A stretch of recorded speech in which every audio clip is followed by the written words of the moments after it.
Hello and good morning. You're looking at a live view of Starship, the world's most powerful launch vehicle and by far the biggest flying object ever made. We're currently at T plus 31 minutes and 24 seconds awaiting our third flight test of Starship from Starbase, Texas, or what we here at SpaceX like to call the Gateway to Mars. Thanks for tuning in. We're excited to be joining you from SpaceX headquarters in Hawthorne, California. Now it's just been 100. You can tell the crowd is already excited behind us. Now it's only been 117 days since our last Starship test. And for those of you following along, you'll know there's nothing more exciting, as you can hear, than to watch a developmental flight test. That's absolutely right. Flight test days guarantee the maximum level of excitement, as you can hear behind us. And if it all goes well, Starship will lift off just about 30 minutes from now. We're hoping to surpass what we achieved in flight test number 2 back in November of last year. But regardless of today's outcome, the goal is to collect as much data as possible, and that'll help us get one step closer to a fully operational Starship. Now, Starship, which you see on your screen, is the latest and largest vehicle developed to date by SpaceX and in the world ever. Compared to Saturn V, the rocket that first took astronauts to the moon, Starship has more than twice the thrust, and with some upgrades that are planned for the future, it'll have 3 times the thrust. Starship will allow us to fly the heaviest payloads ever flown, land humans on the moon again after more than a half-century, and ultimately fly humans further into space than ever before, even to Mars. But the most important thing about Starship is that it's designed to be a fully, rapidly reusable, reliable rocket, or what we like to call the 4 Rs, and we'll talk more about those later in the webcast. But before we dive into the details of today's test, let's recap the achievements of our last integrated flight test, Flight 2. All 33 Raptor engines on the Super Heavy booster started up successfully and, for the first time, completed a full duration burn during ascent. As you can see here, we saw amazing views of each Raptor engine burning during that ascent, which is something awesome because we don't get to see that with Falcon and its Merlin engines. Now, next, Starship executed a successful hot stage separation, powering down all but 3 of Super Heavy's Raptor engines and successfully igniting the 6-second stage Raptor engines before the vehicle separated. This is the first time this technique has been done successfully with a vehicle of this size and scale. Following separation, the Super Heavy booster successfully performed its flip maneuver and initiated the boost back burn. However, about 30 seconds into that burn, it experienced a rapid unscheduled disassembly, or RUD. That's SpaceX speak for an exciting end to the booster's journey. The likely cause was determined to be filter blockage, where liquid oxygen is supplied to the engines. So, we've upgraded hardware inside the oxygen tank to improve filtration capabilities in our boosters, including the one that's out on the pad today. Vehicle breakup occurred more than 3.5 minutes into the flight, about 90 kilometers over the Gulf of Mexico, so well away from people. Now, on Starship, the 6-second stage Raptor engines all started successfully at separation, and everything was going normally in the ship's climb to space until about 7 minutes into the flight, when we began a planned vent of excess liquid oxygen propellant. To simulate the mass of a payload and get future-focused data, the ship was loaded with extra propellant that we needed to get rid of or vent before re-entry. Once we started venting, though, a leak developed that caused fires, which eventually cut the connection between the flight computers on the ship, and that caused the 6 Raptor engines to shut down before we had finished the full burn. That was detected as a mission rule violation by the Autonomous Flight Safety System, which triggered the flight termination system and led to vehicle breakup. Starship's second flight test nearly completed its full duration burn. It ended at an altitude of about 150 kilometers and a velocity of 24,000 kilometers per hour, officially making it the first Starship to reach outer space. Like the booster, we've made upgrades to Starship's upper stage based on Flight 2 learning, such as improved leak reduction, fire protection, and changing the operations to increase reliability. Now, back at the launch site, the new water-cooled flame deflector and other pad upgrades performed as expected, so the pad required minimal post-launch rework. And that's a big reason why we are ready to fly again today. The ground support systems are designed for rapid turnaround of the launch pad between flights, and the improvements we've made ahead of Flight 3 are getting us closer to that goal. And that brings us to today's test. The test profile and the burn timeline are very similar to test number 2, with one major difference. The ship will attempt to splash down in the Indian Ocean rather than the Pacific. This puts us on a steeper trajectory than past flights and lets us test capabilities that we'll need for the future, like lighting a Raptor in space while maximizing public safety. So let's take a closer look at the flight test profile. Now, about 26 minutes from now, Super Heavy will ignite its 33 Raptor engines and lift off from Starbase. About 3 minutes into the flight, Super Heavy's booster will separate from the ship in SpaceX's second ever attempt at a hot stage separation. That means it'll light its engines while still attached to a partially lit booster. The ship's engines will then remain lit for about 6 minutes during the ascent before entering a coast phase. Next, the booster will perform a flip maneuver and execute a boost back burn, which, if you recall, is where Flight 2 Super Heavy experienced a rapid unscheduled disassembly. We're hoping hardware upgrades made for this flight will get the booster closer to executing a landing burn in the Gulf of Mexico. In the meantime, Starship will coast for about 30 minutes at altitudes between 150 and 235 kilometers, and the ship will attempt to fire a single Raptor engine for our first ever relight of a Raptor engine in space. And from there, the ship will head toward its destination, splashdown location in the Indian Ocean.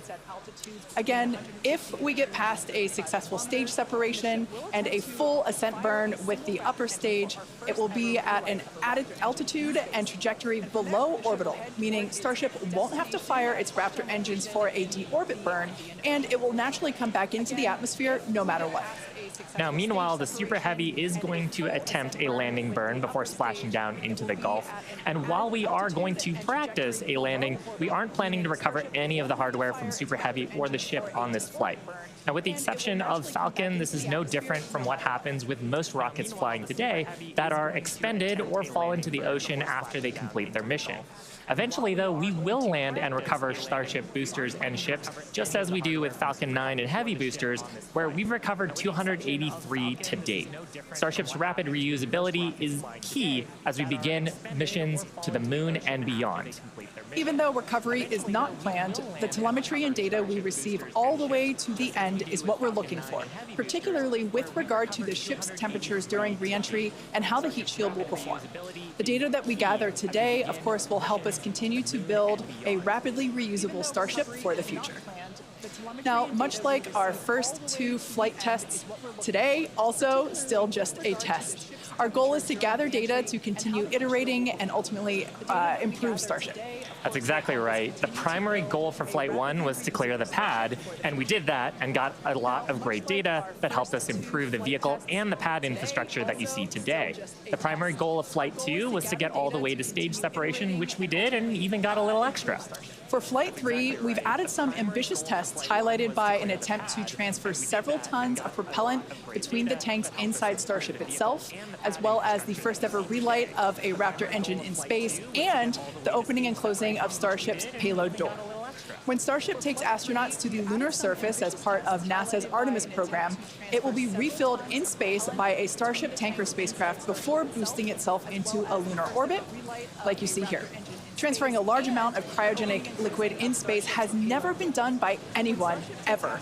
So, we'll be looking to get data on some of the fundamental physics in play here, like managing pressures, temperatures, propellant settling, all as we prepare for eventual ship-to-ship transfers.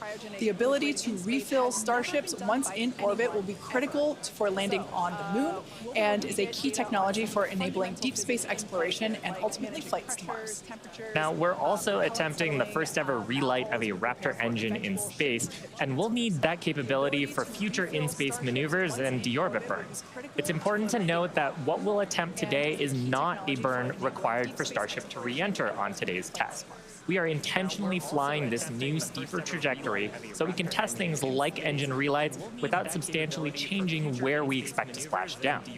And if Starship manages to make it all the way to re-entry, we will collect valuable data on the vehicle as it flies through the Earth's atmosphere at hypersonic speeds, or more than 5 times the speed of sound.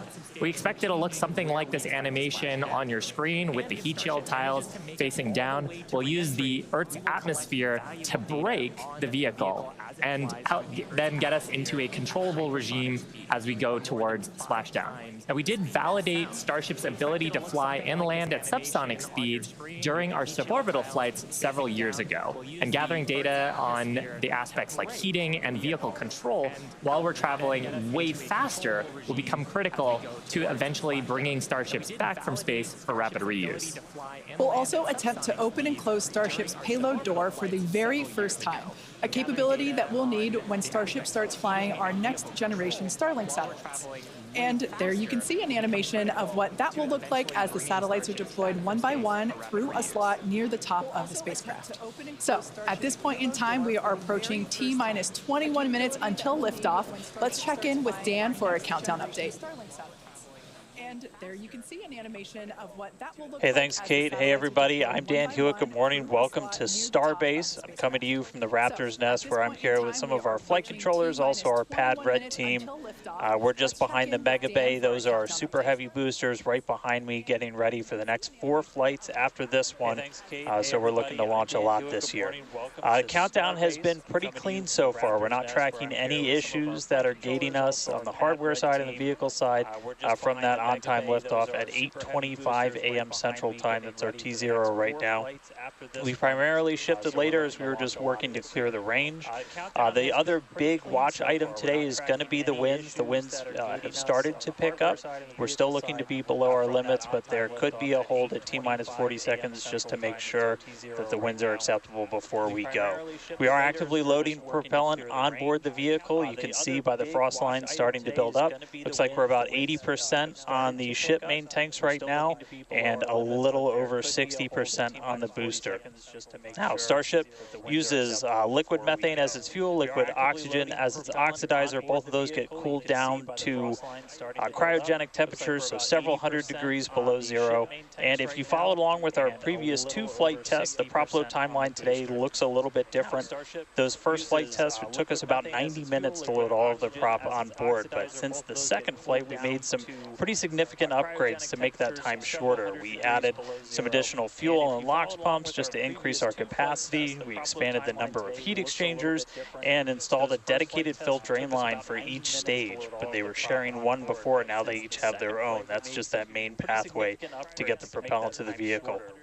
We're aiming for about 51 minutes for today's operation to fully load prop. We did that successfully on our wet dress rehearsal that we did recently. Eventually, though, we're trying to get that time down to about 40 minutes. Just for some context, that's about 5 minutes longer than we take on Falcon 9, but we're doing it with 10 times the amount of propellant.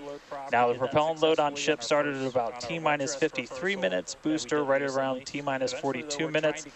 We are about to pause loading on the main tanks of ship, switch over to the header tanks, and then switch back to close out the main tanks. We're expecting all of the prop to be on ship at about T-minus 3 minutes 30 seconds, and then booster prop load ends at T-minus 2 minutes and 50 seconds.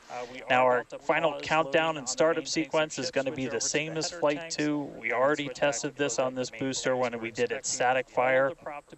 Looking back for Flight 1, we lit those Raptor engines on the booster and lifted off about 6 seconds later. Flight 2, we reduced that time by almost 2 seconds. That just helps reduce the stress on the ground systems, improve the efficiency of the rocket. But right now, we're just about to pass 18 minutes away from launch. Winds, again, they're still looking a little bit marginal, so we'll keep an eye on those. We're not working any other technical issues, and the range is expected to be green. If we can't make our test today, we have backup launch opportunities in the coming days. Could be 24 to 48 hours, all just depends on how far we get into the count. So check back in with everybody in just a little bit. For now, though, I'm going to send it back to Kate and Shiva out at Hawthorne. Thanks, Dan. The countdown is continuing to progress, so let's take a closer look at the world's most powerful launch vehicle ever developed. Starship is comprised of two elements, the ship, which has 6 Raptor engines, and the Super Heavy booster, which has 33 Raptor engines. Starship is capable of about twice the thrust of the Saturn V rocket, and with future engine upgrades, it will actually be 3 times more powerful. Now, with those future improvements, that'll allow Starship to carry somewhere between 150 and 250 metric tons to orbit, depending on the configuration. For reference, Falcon 9's heaviest payload to date is just over 17 metric tons. So with Starship, we're talking about an order of magnitude greater in terms of payload capability to orbit. And that matters because the amount of mass we're able to launch per rocket is critical to creating a self-sustaining city on Mars. In terms of size, the Super Heavy booster alone stands about 71 meters or 233 feet tall and is about the same height as a fully integrated Falcon 9. The ship stands about 50 meters or 160 feet tall. Stacked together, the booster and the ship are by far taller than the Statue of Liberty, which stands at 305 feet tall with its base. Stacked together, Starship is 396 feet, so quite a bit taller there. Now, Starship's first stage has a diameter that's about 2.5 times that of Falcon 9, and we've got those 33 much larger Raptor engines, this great view of the launch mount looking up at those engines, and we need them to power through the Earth's atmosphere and gravity to deliver those massive cargo and payloads up to space. Moving up the rocket, Starship is designed for vertical takeoff and landing on any hard surface, and that's as opposed to taking off and landing on a runway as aircraft do. And that's important because there are no runways on the Moon and Mars where we're going. The ship, which we're looking at now, features 6 Raptor engines. 3 of them are sea-level engines, 3 of them are vacuum engines. That means that those vacuum engines are optimized with a larger engine nozzle to operate in the vacuum of space and get us higher performance. The ship is also outfitted with 4 flaps to help aerodynamically control the vehicle's attitude during atmospheric flight and enable a precision landing.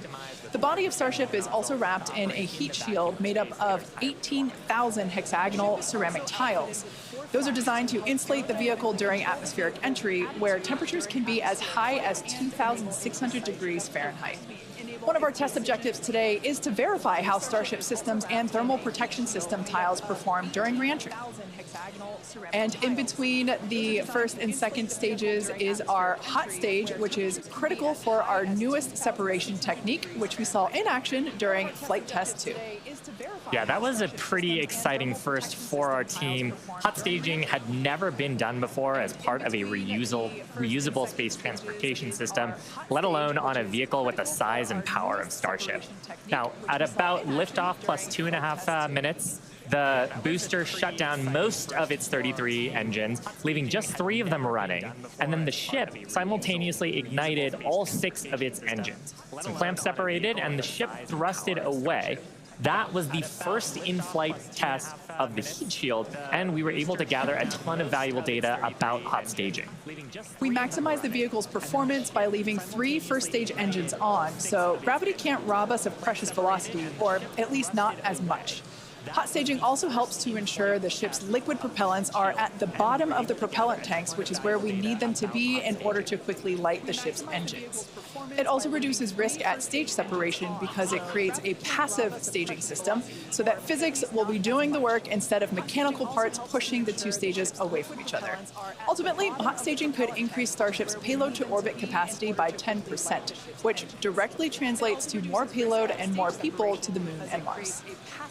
Now, the first stop will be the Moon, and the SpaceX team has been hard at work proving out all of the systems necessary to make that possible. Critical systems for propulsion, life support, and even the elevator that you see here, which will take crew and cargo from the Starship hatches down to the lunar surface, are currently in development. and the data that we gather from each test flight helps inform their design. Here we've got a photo of some of the mock-up suits that are used to demonstrate the range of mobility that astronauts will be expected to have, and we were using these to do human factors demonstrations and figure out the layout of the elevator. So all awesome development work for a future moon mission. Super cool. Now, SpaceX will perform one uncrewed demonstration flight before NASA's Artemis 3 mission, which will be the first human surface expedition since 1972. After those first expeditions, we'll be ready to fly more people along with everything it takes to build a moon base.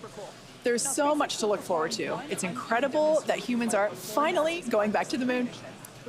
You couldn't have said it better, Kate. And the moon is just the proving ground. It's just the start. When the time comes to make the leap to Mars, everything ramps up by orders of magnitude. The logistics of supporting an entire city on Mars are daunting and will require millions of pounds of cargo flown from Earth and spread out over thousands of launches. And today's flight test is one more step toward that ultimate goal. We're currently at T-minus 11 minutes, 47 seconds. Let's check in with Dan once again for a countdown update. Hey, Kate. Still good news from down here at Starbase. We're not tracking any technical issues that are going to block us to a launch. Our T0 time still holding to 8:25 a.m. Central, so just about 11 and a half minutes from now. The real thing we're going to keep an eye on is the winds once we get there. We do have that potential hold at T-minus 40 seconds where we can hang out and either let winds die down, make sure we're in the right structural limits, everything like that. So don't be surprised if we do a hold at T-minus 40. We've done those on previous flights, but we are not tracking any technical issues. The range is going to be green for launch, so all that really great news. We're still loading propellant on the vehicle, on the ship. We're just about done loading the header tanks, the two smaller tanks in the top, and then we'll go back to the main tanks. They're about 85% full, and then booster, both fuel and LOX over 80%, so looking good there. The launch pad itself is getting ready for liftoff. We commanded the booster hold downs open already about 20 minutes ago or so, and then that just means that once that rocket has sufficient thrust to overcome its weight, your thrust to weight ratio goes over 1, it's going to lift off. We don't have a command to actually release the hold downs once it starts up.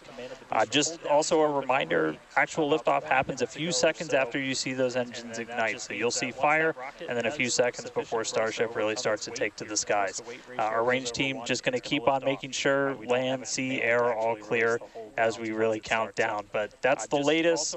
We're just coming up on 10 minutes before launch. Everything looking good for Starship's third test flight. It's also back to you guys in Hawthorne. Great, thanks, Dan. Now, if you've been following SpaceX over the years, you've no doubt heard us talk about our goal of full and rapid reusability. Nearly all of the Falcon boosters flown last year and this year have been reused, or as we like to say, flight proven. We've landed Falcon 9 and Falcon Heavy boosters 283 times since first doing so in 2015.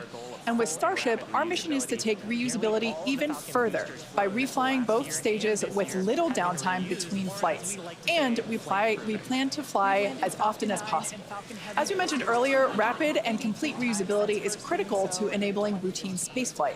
The team at Starbase has been hard at work developing and manufacturing the hardware that will ultimately take humans back and forth to the moon and Mars. Now, even though we are not recovering Starship today, test flights like these provide the critical data that we need through every phase of flight. And that data informs future missions and gets us to that future where Starships are being recovered and rapidly reflown. Our teams are also working on the ground systems that will support rapid reusability. When we start recovering Starship boosters, we'll want them to return to the launch site for a quicker turnaround, as you can see here depicted in this animation on your screen. This is when the tower reveals its dual purpose. After launch, the arms or the chopsticks on the tower will help guide the booster into position to ensure a soft landing. Now, if you're thinking that this sounds hard or even impossible to do, well, that's the inspiration for naming them chopsticks. Some of you might recall a little film called The Karate Kid, where Mr. Miyagi famously taught the main character, Daniel, that if he could catch a fly with chopsticks, he could accomplish anything. Now, today we do have 4 ships and 4 Super Heavy boosters built, with more coming off the production line as our Star Factory continues to grow. These vehicles are slated for future flight tests just like today's, and in fact, just this week we static fired our next ship that's planning to fly and expect to test the booster as soon as the launch mount is free from today's flight test. Now, as a reminder, today is still just a test. While we really hope to get our splashdown location in the Indian Ocean, but any data received will help us improve. It's the third of many future flight tests for Starship before it becomes fully operational.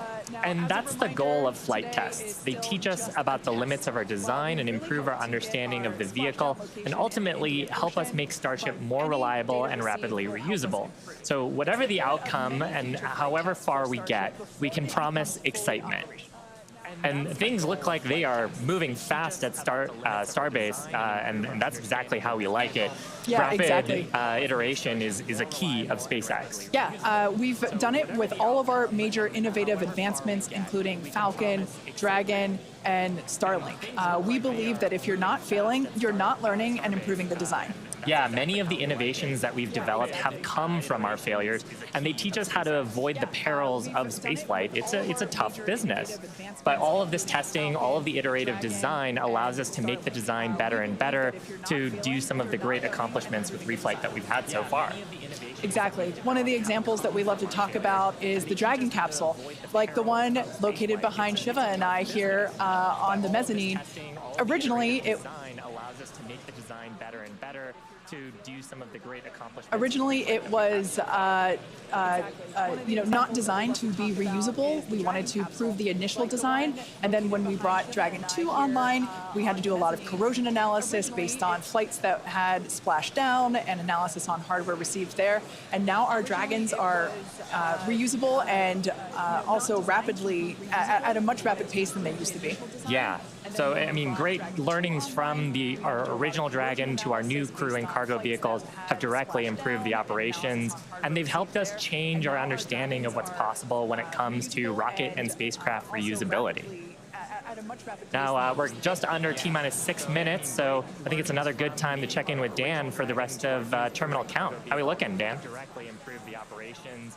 And they've helped us change. Thanks, Shiva. We're looking good. 5 minutes, 35 seconds, and we're counting down. We are just about at closing the prop load sequences on booster and ship. Just a reminder, ship we're going to close out at around 3 minutes and 30 seconds, booster at about 2 minutes and 50 seconds. Once all of that prop is loaded on board, we'll have about 10 million pounds of propellant on both stages of Starship. Now, after that happens, we'll go through a couple of different procedures with the ground. We'll do what's called pushbacks, clearing out the lines between our prop farm and the vehicles themselves before we get to launch. And then in the next few minutes, we'll get the final guidance system alignments, some final thrust vector control on the booster checks, and all that will be performed. And again, if we need to hold, we have a hold gate built in at T-minus 40 seconds where we can hang out. It sounds like today we'll have about 15 minutes to hold at T-minus 40 if we need to. If we hit that right now, it looks like the most likely reason would be winds. We're not tracking any technical issues to our T0 at 8:25, just about 4.5 minutes from now. So, I mean, everything's really looking good.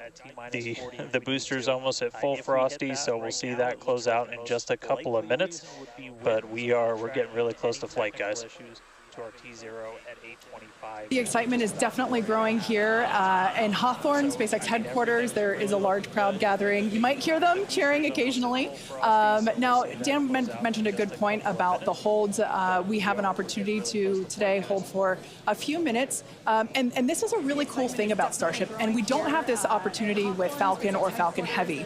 Up until the T-minus 40-second point, aborts are just holds. So anything that would trigger an abort prior to T-minus 40 seconds becomes a hold. So that's a really cool feature to allow the team to wait for final checkouts or assess prop levels, engines, avionics, vehicle pressurization. It's really helpful to ensure a liftoff. Yeah, and that's something that is very different from Falcon. I'm sure people have watched our launches, and then we get right down past prop load and then have to scrub because of weather or scrub because of an issue on the vehicle.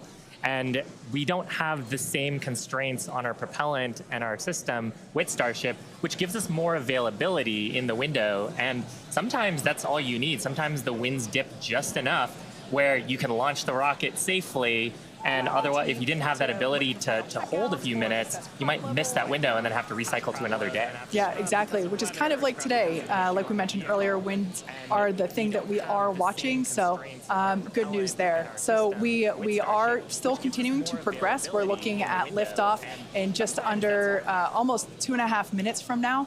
Super exciting. Like we said before, there's nothing more exciting than watching a test flight for a developmental program, and that's where we're at today. And like we talked about, we have some really ambitious goals for today's test. But really, the point of today's test is to try to get as much data as we can so we can inform the next iteration of the design of Starship, work those things into flight test number 4 and new objectives there that'll eventually get us to that glorious, rapid, reusable future that we so badly want. Yeah, for flight 1, we wanted to clear the pad, and we did. For flight 2, we wanted to get through hot staging separation, and we did. So today, we want to get even further than that and collect as much data as we possibly can. So with all that being said, we're going to check back in with Dan to take us through the final 2 minutes of terminal count. For flight 2, we wanted to get through hot staging separation, and we did. All right, we are under 2 minutes away. We have closed out the prop load on the booster and on the ship.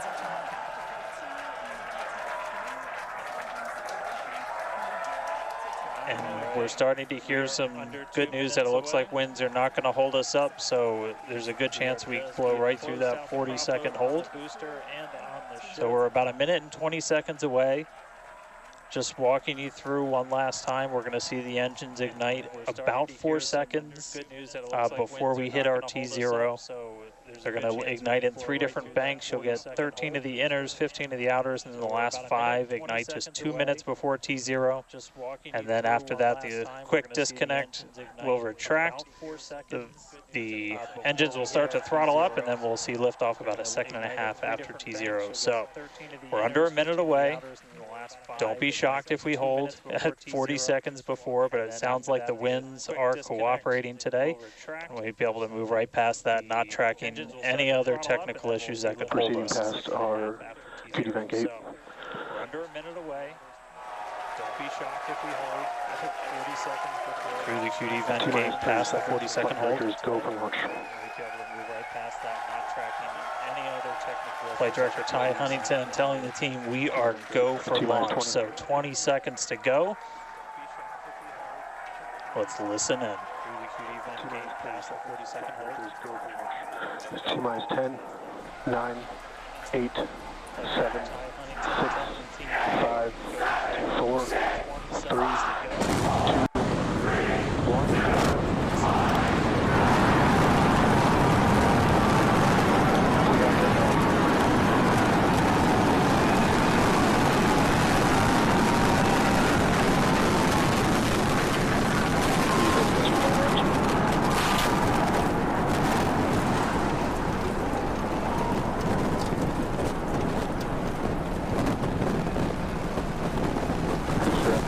Nominal.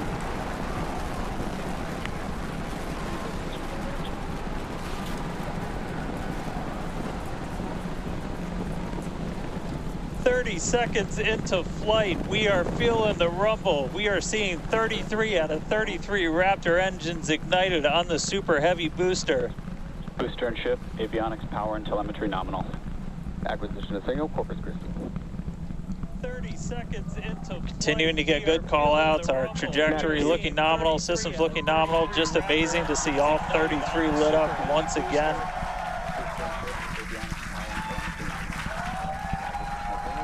At this point, we've already passed through max Q, that maximum dynamic pressure, and passing supersonic, so we're now moving faster than the speed of sound, getting those onboard views from the ship cameras. At this point, we've already passed through max Q, that maximum dynamic pressure. Now, the next major milestone is going to be a hot staging maneuver. Again, we're going to be doing that in just about 90 seconds. To do that, we're going to shut down all but the 3 center Raptor engines on Super Heavy. That'll be our MECO, our most engines cut off. And then the clamps holding the two stages together are going to release. Starship second stage will ignite its engines, the RVACs first, the sea levels right after that. The sea level engines will be splayed or just kind of pointed out at about a 15-degree angle. So if you look close and we get good tracking, you might be able to see those center right after. And so those 6 engines will push Starship off of the booster. Splayed or just kind of pointed out at about a 15-degree angle. So if you look close and we get good tracking, you might be able to see those. All right, counting down now. We're going to be coming up right at around the 3-minute mark on that hot staging maneuver. Again, we'll see the booster engines start to shut down. You'll see all but 3 lights go out in the middle. And then we'll see the engines ignite on ship, pushing it away. And that will start carrying the ship into space. Booster will start to do its flip and then move into the boost back burn, setting it up for eventual splashdown in the Gulf of Mexico. Stage separation. And we'll see the engines ignite on the ship, pushing it away. And that will start carrying the ship into space. Booster will start to do its flip and then move into the boost back burn, setting it up for eventual splashdown. Hot staging confirmed. Boosters now making its way back, seeing 6 engines ignited on ship. Kate, we got a Starship on its way to space and a booster on the way back to the Gulf. Oh man, I need a moment to pick my jaw up from the floor because these views are just stunning. These are live views from Starship. First stage is currently performing the boost. Power and telemetry nominal. Good there, news informing us that the second stage or the ship, everything looking good, nominal there. First stage is currently performing the boost back burn, expecting that to last about 1 minute. That boost back burn, propels the booster back towards the coast, taking it to a landing in the waters of the Gulf of Mexico. We're only using the super heavy boosters, 13 center engines from here on out. As whenever they relight, you'll be able to see that in the left bottom corner. Those are the ones that can gimbal. In other words, they move and change direction in order to change the thrust to steer the first stage back to Earth. Whenever they relight, you'll be able to see that in the left bottom corner. Wow, these are just incredible views coming to us. Move and change direction in order to change. Everything is looking good for both the first stage on the left-hand side of your screen or the super heavy booster, as well as on the right-hand side of your screen, that is Starship, or we also refer to that as the ship. The boost back burn was the first of 2 burns required to return it to Earth. The next one will be the landing burn, where all 13 center engines will initially ignite and then transition into a 3-engine burn to help slow it down. Now, just as a reminder of the Stage 1 test objectives, we're looking for controlled ascent, which we have so far. Stage separation, which, gorgeous, we cruised right through it, as well as on a nominal trajectory. Good news there telling us that the path that Starship is on is good. Now, Starship's second stage is still firing its engines, and as you heard, following planned flight path. The ship objectives, we're looking for hot staging, again, cruised right through that. We're looking to demonstrate controlled ascent, as well as orbital insertion. Now, the bottom right-hand corner of the screen shows the ship engine graphics, so be sure to keep an eye on those. Yeah, Kate, like this is just a phenomenal test so far. Super Heavy is performing beautifully today. It's on its return leg of the journey. Ship continuing to burn its 6 engines, those larger circles, the Raptor vacuum engines, the inner circles, the Raptor sea level engines. We're about 30 seconds away, just under 30 seconds away from the start of the boost back burn. The landing burn on the booster. You can see the grid fins rotating. Those hypersonic grid fins are guiding us through the atmosphere back towards our splashdown site. Again, we're going for a splashdown, a soft splashdown. So for landing burn, we're going to expect to see the 13 center engines light rapidly bring down the booster's velocity, and then just the 3 in the center for splashdown. Let's see if that'll work.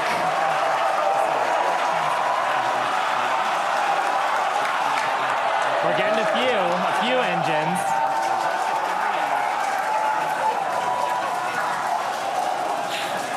And acquisition of signal. Let's see if we can get some other video of that.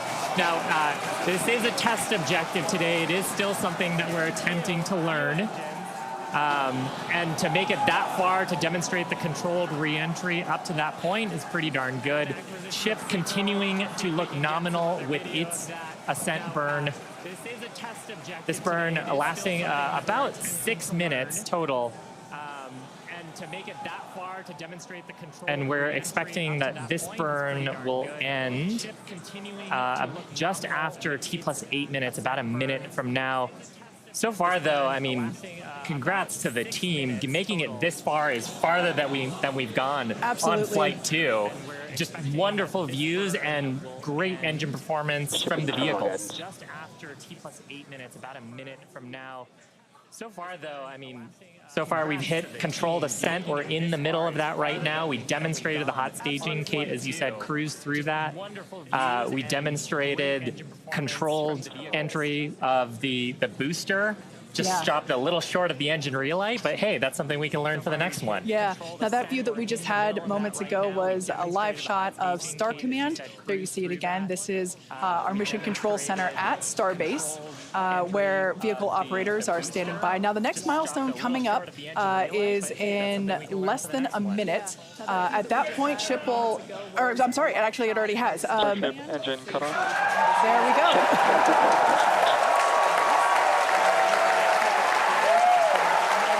As you heard there, by the call out and from the crowd behind us,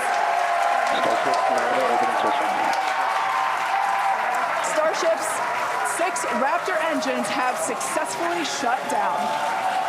We heard a call out for nominal orbital insertion, which is incredible. Look at these views, Dan.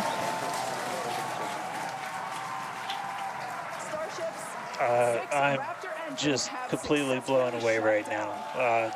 What a day. Congratulations to the entire SpaceX team. I mean, this flight pretty much just started, but we're farther than we've ever been before. We've got a Starship not just in space, but on its coast phase into space. Just to recap where we've come, and it's only been 9.5 minutes. How has it only been 9.5 minutes? We lifted off right on time at 8:25 a.m. We didn't have to hold at our gate at all. We had 33 out of 33 Raptor engines open up and light and get us through a nominal ascent. Another successful hot stage. All 6 engines on the ship propelling us into orbit. We did see what looked like a nominal boost back burn, and then we did make it all the way to the landing burn this time. Didn't light all the engines that we expected, and we did lose the booster. We'll have to go through the data to figure out exactly what happened, obviously. So be on the lookout for information about that. But wow, a ship in space. We've got a bunch of, as we said, ambitious objectives ahead of us over the next couple of minutes and pretty much over the next hour, where we're going to really, we've got the ship in space. We're now going to take advantage of this and try and learn as much as possible about some of the other systems, including that first ever Raptor relight in space. So it's just going to be incredible. So all of that still to come. The mission just started, but wow, what a liftoff! What a hot stage! What an amazing sight to see Starship there in outer space. I can't believe we're seeing it in space. This is awesome. Wonderful. Now, we are going to be coasting for the next about 30 minutes or so. We'll be back around the T+40 minute mark, and that'll be Starship continuing to coast, hit those ambitious test objectives, and then continue on to re-entry. We're not totally sure what video that we'll get, since that normally comes to us as we overfly ground stations, and we don't have a ton of those along our trajectory. But as we have video, we'll be sure to bring that to you. Starlink may be able to bring us additional communication paths today that will allow us to talk to Starship through re-entry with no communications blackout period. It's a possibility, but either way, we will be live for all of today's milestones. And of course, when we do have views, signal, Puerto Rico. especially like the ones that we have now, which I just cannot get over, when we have views, we will be sure to bring those to you live. But no views or no views, we'll see you back here at T plus 40 minutes. Pez door is opening. And there we just heard call it that Pez door is opening, so that's great. First test. One of our test objectives today is to open and close that Pez door. That's where we will deploy Starlink satellites from in the future. So great news there that that test objective is already underway. So come back here, stick around till T plus 40 minutes for coverage of Starship's deorbit burn demonstration, followed by its re-entry and what is sure to be an exciting splashdown. That test objective is already underway. So come back here, stick around till T plus 40 minutes for coverage of Starship's deorbit burn demonstration, followed by its re-entry and what is sure to be an exciting splashdown.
Starship's flight computer is in propellant transfer demo.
Starship flight computer is in the propellant transfer complete state.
Pez checkout's complete.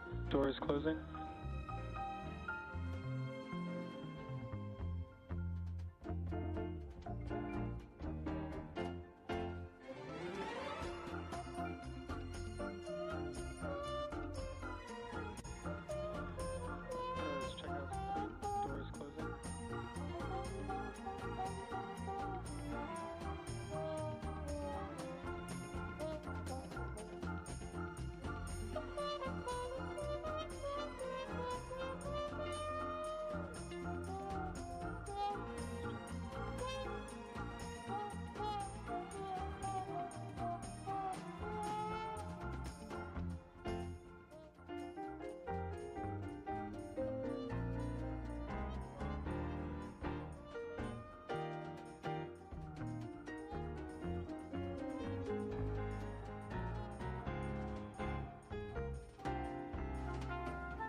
Control has started.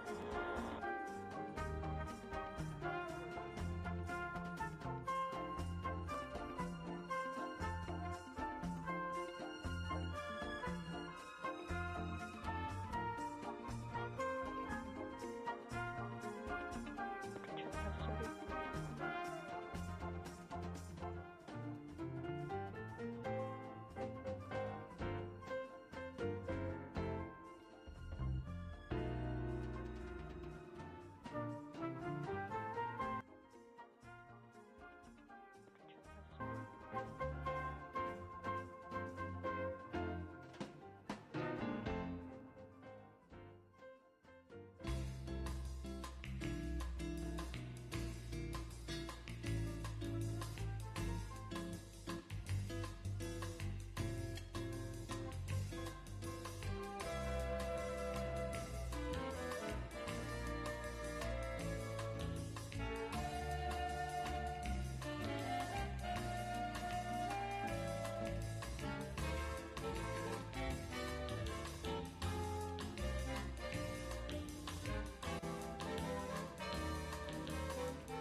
Acquisition of signal, Artemis dock.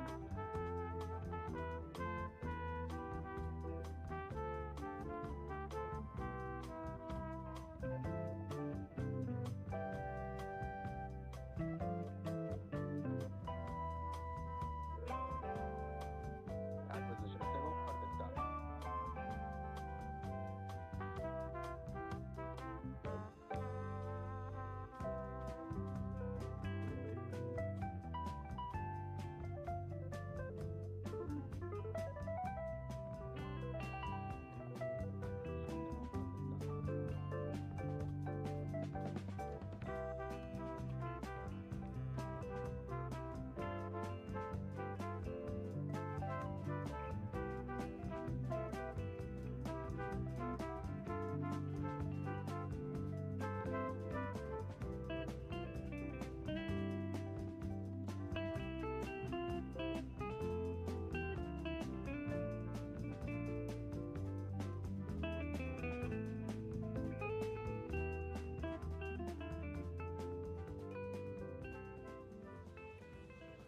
Welcome back to live coverage of our third Starship flight test, which lifted off from Starbase, Texas at 8:25 a.m. Central Time. Our main objective today was to get through all of our ascent burns and collect as much data as possible, including a potential Starship entry. And we just came out of a coast phase and were treated to a number of HD views thanks to Starlink, including the PEZ door open-close test. So that was one of our test objectives today that we met. So that's awesome. It has been such a great day. It has been a phenomenal test day. Just to see booster lifting Starship to ascent, ship completing its ascent. Just a wonderful day. Kind of to recap the objectives a little bit, booster completed its ascent, ignited its 33 Raptor engines. We demonstrated a successful hot staging for the second time. Booster completed the boost back burn, didn't quite accomplish the landing burn, and then had a hard splashdown in the Gulf. Meanwhile, ship completely successful after the hot staging. We had a good 6-engine burn of the Raptor vacuum engines and sea level engines. And then we've commanded a number of demonstrations, including the Starlink satellite deploy demo, so the payload door, as well as a prop transfer demonstration. We do still need to do some data review on those, so as we get that data back, we'll be sure to update you on social for how those tests went.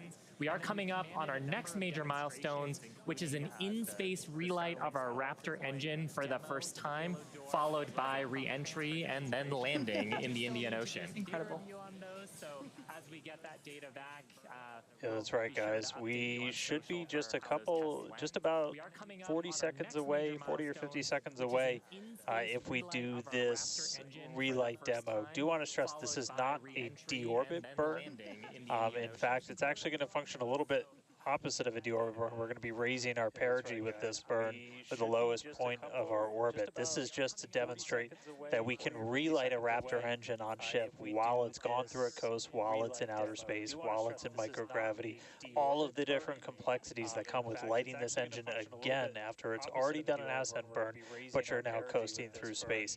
This is going to be really important anytime we want to do in-space maneuvers in the future, like eventual deorbit burns, any of our translunar injections that'll have Raptor engines firing back up. We may not do it. There is, all of the guidance is loaded into Starship's computer itself, so if it doesn't see the values that it needs to, we could just skip the burn.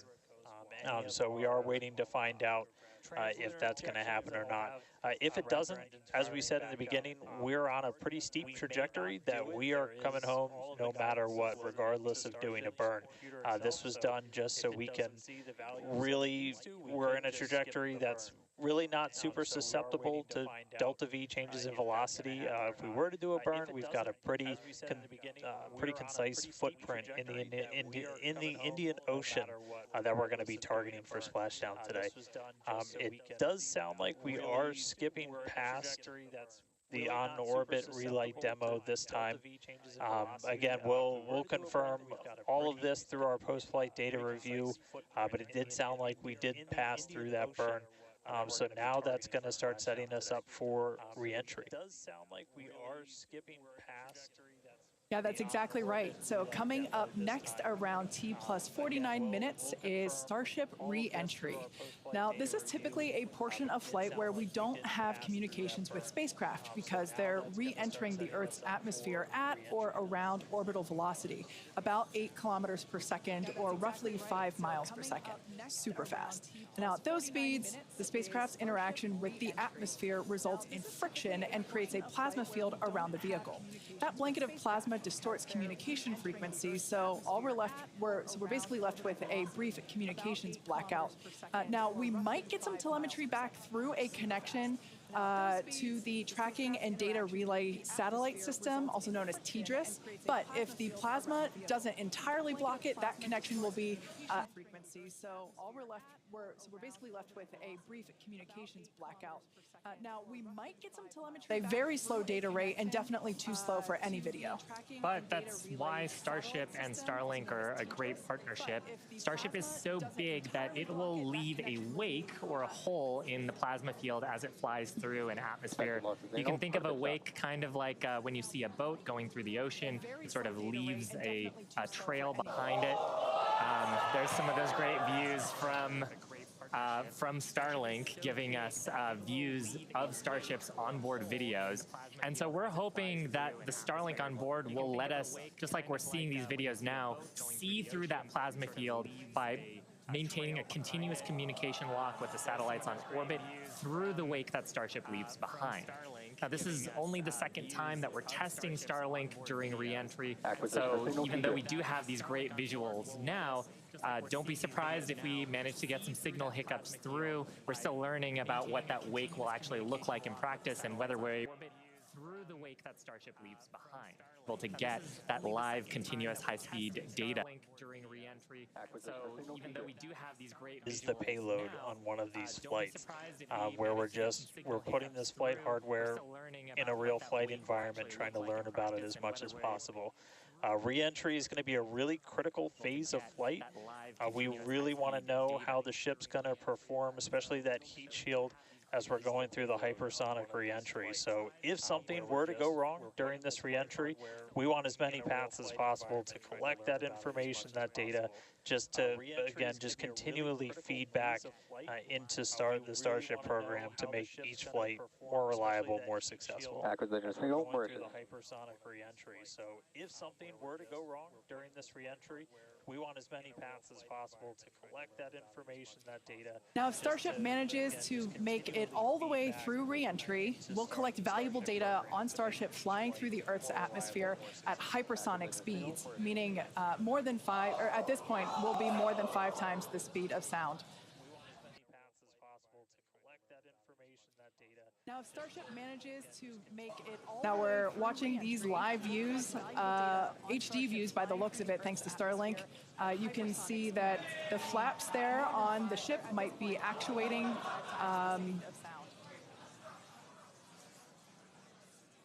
Certainly some incredible visions of planet Earth behind Starship. Now, we've already validated Starship's ability to fly and land at subsonic speeds. You might recall those suborbital flights from a few years ago, and we can see those flaps there. So getting data on aspects like heating and control while traveling way faster than we did before is going to be critical to eventually bringing Starships back from space for rapid reuse. So I mentioned those flaps. That's one of the things that enables Starship to help control itself and survive the heat of reentry, which, like we said before, we're expecting that reentry to occur around T plus 49 minutes. So we're getting pretty close here. And what you're seeing here, it looks like the vehicle is sort of moving back and forth. Part of what you're also seeing is one of the cameras, this onboard view that we have, is on the end of a flap. Starship has front flaps and rear flaps in the vehicle. So we've got 4 of those. And, oh man, we can see the heating on those flaps as we're starting to re-enter the Earth's atmosphere. This is where the Earth's atmosphere is doing the work to slow us down.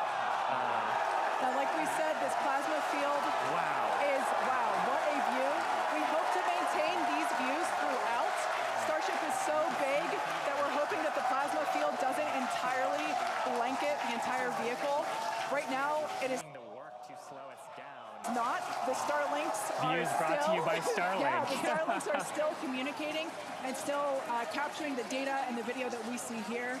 I mean, Shiva, this is just absolutely incredible views. We've never seen anything like this before. This is the biggest flying object ever in space. Absolutely, Kate. And it's important to note the ascent burn that we did was to get us to orbital velocities, even though we were on a nearly orbital trajectory. So the heating and the loads that Starship is going through right now are what it would be getting if it were recovering from an orbital mission. And just the fact that we have views through entry, this is incredible. Yeah. Again, this is the furthest and fastest that Starship has ever flown. And you can definitely tell by the crowd here in Hawthorne. The heat shield tiles doing their work. We talked about it earlier. Up to 2,600 degrees Fahrenheit that those heat shield tiles are dissipating as we are re-entering. Yeah, now this was one of the critical, or rather the key mission objectives that we were hoping to hit today. We have never, like I said before, this is the fastest and furthest that Starship has ever flown. So this is the first time that we're getting to collect this re-entry data and understand how these 18,000 hexagonal heat shield tiles are working together to protect the belly of Starship as it re-enters the Earth's atmosphere. Once again, the atmosphere is doing us a big favor here by the atmosphere is actually doing us a huge favor here by acting as a braking system for Starship as it re-enters the atmosphere. And that's part of the reason why the flaps are so important. We're using the body of Starship and the drag from the atmosphere to slow us down from orbital speed. But you want the vehicle to remain stable. You want those heat shield tiles pointed down so they can absorb the heat of the Earth's atmosphere. And so that's the purpose that they are serving during the hypersonic phase and then again during the subsonic phase. Absolutely. So like we said, these views are being provided by a couple Starlink terminals that are positioned on Starship itself. As that plasma builds, we're hoping that we can bring these views back to you, but you can see the telemetry there on the right-hand side of your screen. If you watch closely, you can see the speed decelerating. Again, that's the friction of the atmosphere resulting in this plasma field, or excuse me, the blanket that is potentially blocking the Starlink terminals right now. So we'll bring those views back to you if we get them. But right now, for those of you that have recently joined, Starship is currently re-entering Earth's atmosphere. This is super exciting because it's the furthest and fastest that Starship has ever flown. It's just absolutely incredible. Major test milestone, something we wanted to accomplish on Flight 2, getting to it today. So just awesome. Now, we actually have some heat shields here. So these are what's doing all the work on. Super exciting because it's the furthest and fastest that Starship has ever flown. Is flat. Like this is what would be positioned on the flaps of Starship, whereas Shiva has something a little different. Yeah, the one I have would be on the curved surfaces of Starship. I'll just put it in frame here. So we've got these attached at various points around the vehicle. Like you said, Kate, 18,000 of these tiles around, and they're doing the work to make sure that the structure of the vehicle doesn't carry all that thermal load, so we can recover the vehicles eventually and get to rapid reuse on them. They're really lightweight. They sound a little different than I would have expected them to, but they are ceramic, and these are what's helping Starship survive through this period of entry. We're not sure how far we're going to make it. Again, this is the furthest that we've gotten in our test flight, but the further we fly, the more data that we can get, and that's ultimately the measure of success here, which I mean, I think today has been a huge success given where we've gone and how much further we've gotten with both the booster and Starship itself.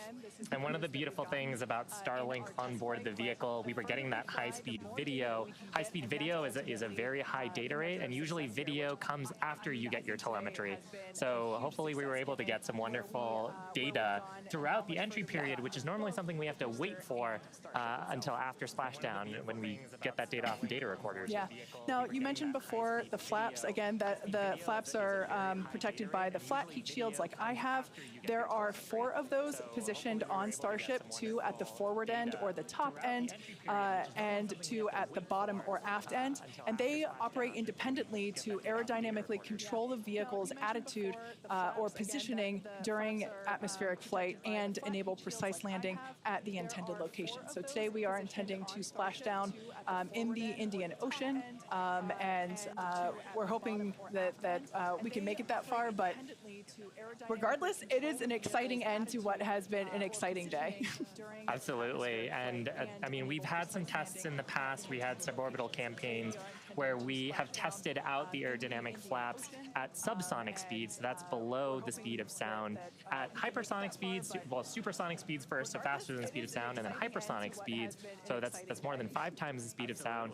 The equations of motion change, how the vehicle responds changes. So going through that control phase where we're going from faster than the speed of sound to below the speed of sound was one of the objectives today. Yeah. And that's actually a great point, because we are expecting that entry times the speed of sound. The equations of motion change. It's away from that response changes. So going through that control phase where we're going from faster than the speed of sound to below the speed of sound was one of the atmospheric braking system. We are expecting that entry And so right now we're still waiting to see if we're going to get data back from this ship. We might be in a bit of a blackout period right now. So still waiting to hear the status on it. But yeah, it was, we got to the actual entry portion of today. We started into peak heating, which was just a really big milestone. Starship is pretty unique in the way that it re-enters, especially for something reusable. The closest parallel has been the space shuttle. When we're comparing Starship to like when we bring a Falcon 9 booster back, we're talking about 20 times the energy given the velocity that we're moving at, and all of that energy just gets converted into heat, and then we need to use those tiles to just help dissipate that heat. They're not ablative like you would see on something like Dragon, which uses an ablative in the capsule shape. So they are these tiles that are made to be reusable. So any data we're getting on the actual temperatures it was seen during heating, all of that is just really hugely valuable. Where Starship is really unique is, and Kate and Shiv have talked about it a couple of times, is once we're through this kind of hypersonic section and we get down to the subsonic, and that's where we really learned a lot and proved that Starship's really just its basic shape could work, and we did that during the suborbital campaign. Again, if you compare it to the shuttle, which entered, it had the wings, it had a similar heat shield system, but it had wings, and then was almost flown like a glider once it re-entered and was down to those subsonic speeds. With Starship, we're not doing that. We're just coming straight down. We'll hit terminal velocity, which with Starship is around 200 miles an hour, and then we use a flip maneuver to ignite those engines, do a landing burn, and then touch down on the ground. So you don't need a runway. We're doing that, again, designed because when we go to the moon, when we go to Mars, there's not going to be a runway there for us, and so that propulsive landing is going to be really important. This is an animation of pretty much what we were just watching on actual Starship video, which is pretty incredible. But we go through peak heating. One of the benefits of today's trajectory, actually, we got closer to what the heating profile will be on just a normal mission. When you compare it to our previous flights, which were headed out to Hawaii. So we go through peak heating, and then we hit subsonic, and then Starship splashes down in the ocean. Again, we're not doing a landing burn on this flight, and we're not expecting Starship to survive the impact. We're not going to be recovering any of the hardware. For now, though, we are just still waiting to see if we're going to get some signal back. We're currently at a loss of signal with Starship. Don't know for sure what its status is, and so we're just continuing to listen in. But it was pretty incredible seeing the flaps really do their thing to maneuver the vehicle as it's moving through hypersonic. One of the big trade-offs between something like shuttle and Starship is wings can be pretty heavy, and so if we can really demonstrate that Starship's controllable through that hypersonic regime when you're coming through the atmosphere, 25 times the speed of sound, you can save a whole lot of weight by not having really big wings. So super valuable to get this data, super valuable to then figure out what we're going to do on our next test flights. Yeah, and you'd brought up a really interesting point too, that for on shuttle, you are gliding in, going back to a runway. On Starship, because we're landing vertically, we are basically coming down, and then we've seen this during the suborbital campaign. We're not going to see it today, but during the suborbital campaign, we did the flip maneuver and then light our engines for a landing burn. And that's also really important for some of our other terrestrial destinations. We don't have as much of an atmosphere on Mars. There is pretty much no atmosphere. There's some great views from our previous test campaigns of a landing burn and upright landing. But on the moon, there is no atmosphere. On Mars, the atmosphere is extremely thin, so you actually need some other sophisticated techniques that other landers have used to land there. And so this vertical landing technique is really important to landing on destinations like those, which is ultimately where we're trying to go. Yeah, absolutely. So we hope to demonstrate that landing in future missions. That wasn't one of our objectives for today.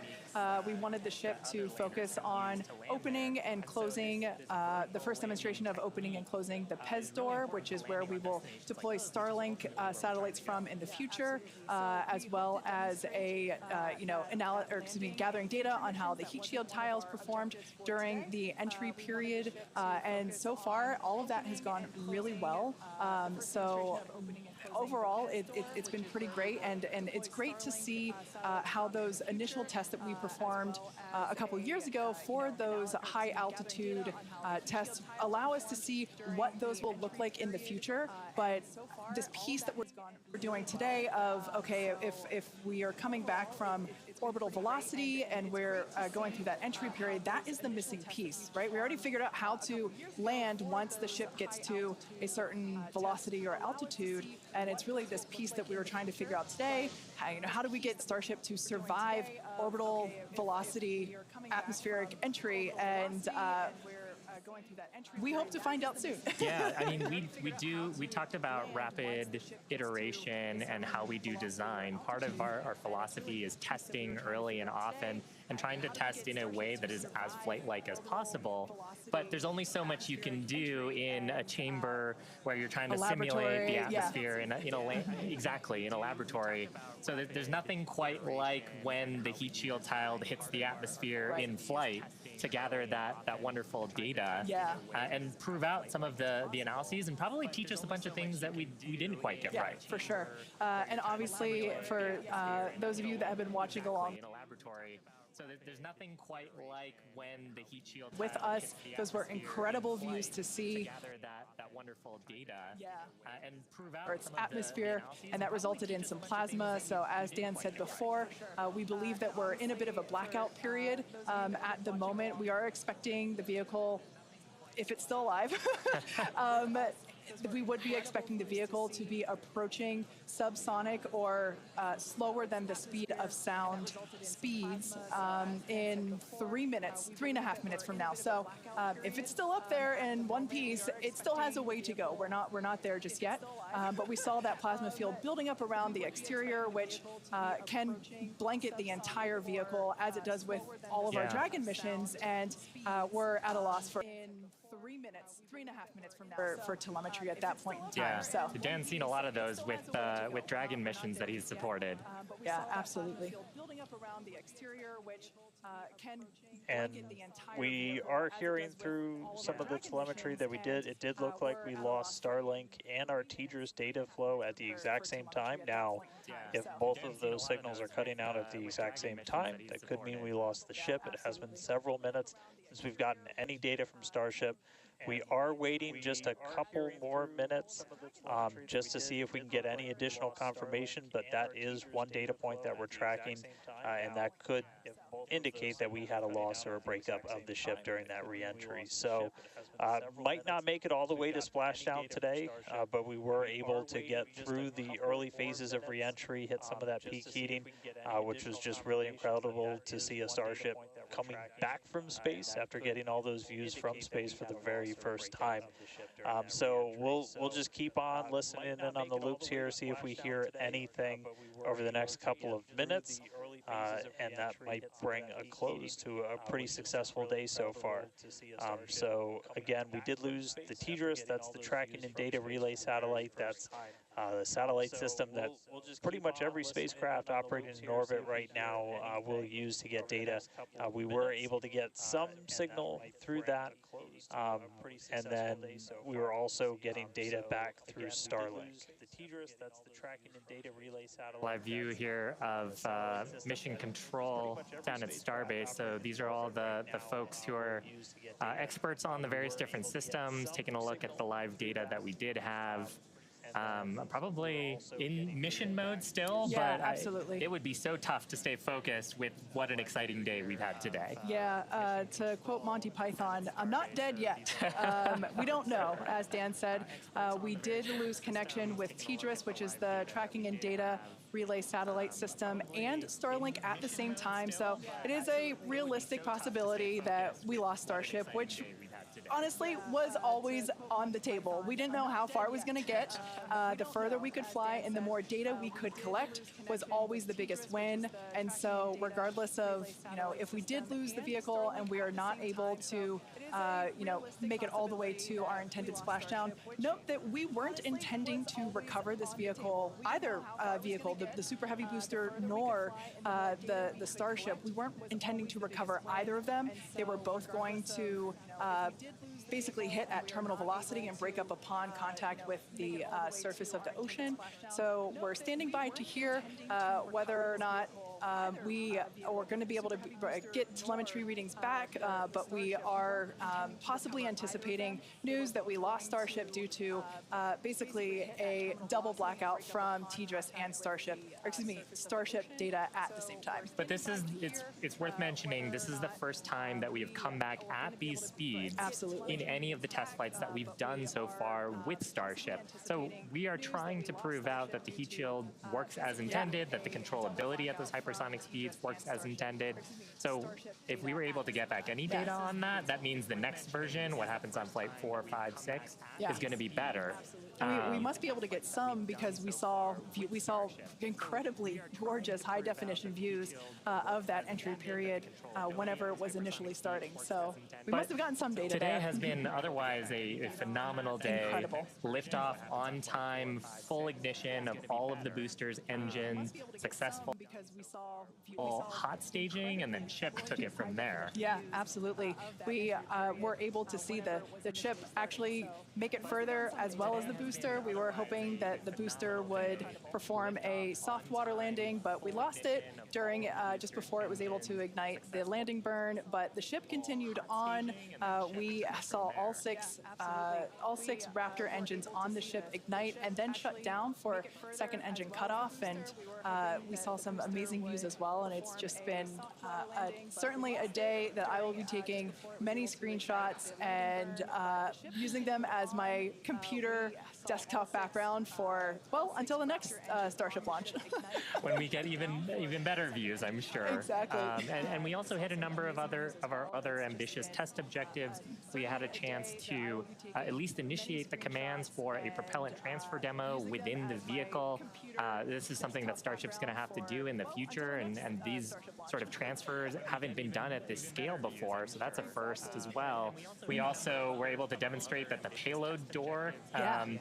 And we got to see that, yeah. Yeah, and so those commands were sent. Again, data review to come and make sure that everything performed as expected, but that's going to be critical to deploying payloads in the future once Starship becomes operational. So a number of test objectives hit, much more accomplished than Flight 2, and making steady progress towards a fully, rapidly reusable, reliable Starship. Absolutely. That's going to be critical And to hey, deploying Kate payloads and in the hey, future, Shiva, we were just hearing once on Starship the becomes loops, we are making the call now operational. that we So a have number of test lost Ship objectives hit, 28. So, much more as accomplishments we like were to and possibly making steady expecting, we progress lost the towards a data a fully, couple of minutes rapidly ago. We haven't heard from the ship reliable up Starship. until this point, and so the team has made the call that ship has been lost. So no splashdown today, but again, just it's incredible to see how much further we got this time around. We had a couple of those ambitious objectives that you guys were just walking through that we're able to take advantage of while Starship was in outer space flying over our planet for the very first time. So that was just really incredible. Obviously, there's a lot to go through. Everyone always wants to know right off the bat what happened. Takes us a little bit of time, but I can assure you as soon as we start finding things out, we're going to let everybody know. And I know everybody's going to be excited for the next one. I mean, as I pointed out in the beginning, there's 4 super heavy boosters either fully stacked or getting stacked right behind me. We've got other ships ready to go as well. So it's going to be a really busy time down here at Starbase as we look to really fly Starship as much as possible, get this vehicle ready to go for all the important things it's got to go do. And with that, we got to say a huge congratulations to our teammates and everyone who's supported the Starship program. There's been flames and reds along the way, but third time's the charm, and we made it to space.